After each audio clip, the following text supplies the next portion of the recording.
कह रहे हैं नहीं, राष्ट्रपति और राज्यपालों को पूरे असीमित अधिकार हैं कि वो चाहे जब रोक सकते हैं, सुप्रीम कोर्ट उस पर टिप्पणी नहीं कर सकता। इससे बड़ा दुर्भाग्य कोई देश का हो नहीं सकता।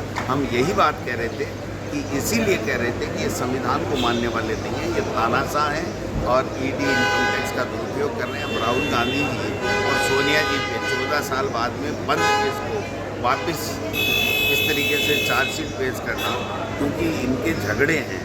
ये 75 साल भी प्रधानमंत्री जी को हो गए, उन्हीं का नियम लागू किया हुआ है और राष्ट्रीय अध्यक्ष भी इनसे बन नहीं पा रहा है।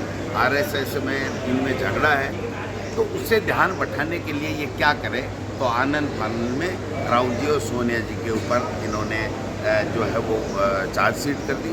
ये कोर्ट में ठहरेगी नहीं।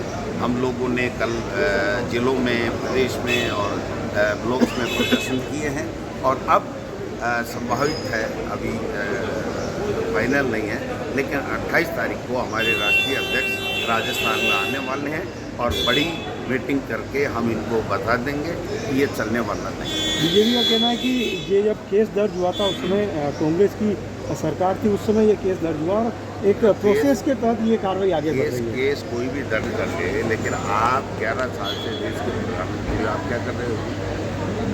आपने 5वां दिन तक पूछताछ की, उसके बाद में क्या मिला और आपने आज तक क्यों नहीं बताया कि इसमें क्या गड़बड़ है?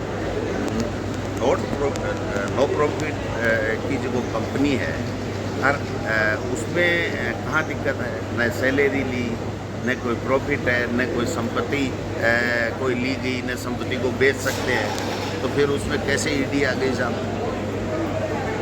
आप बताओ। तो बीजेपी के नेता की एक भी कैसे नहीं आई इस 11 साल में? कोई है ऐसा नेता जो कांग्रेस या विपक्ष के नेता थे उन पे आरोप लगाते थे, केस दर्ज करते थे और वो बीजेपी ज्वाइन कर लेते हैं, सब खत्म हो जाता है? तो ये पूरी तरीके से जनता के सामने प्रमाणित हो चुका है कि ये लोग बाग एजेंसियों का दुरुपयोग करके तानाशाही से सरकार चला रहे हैं।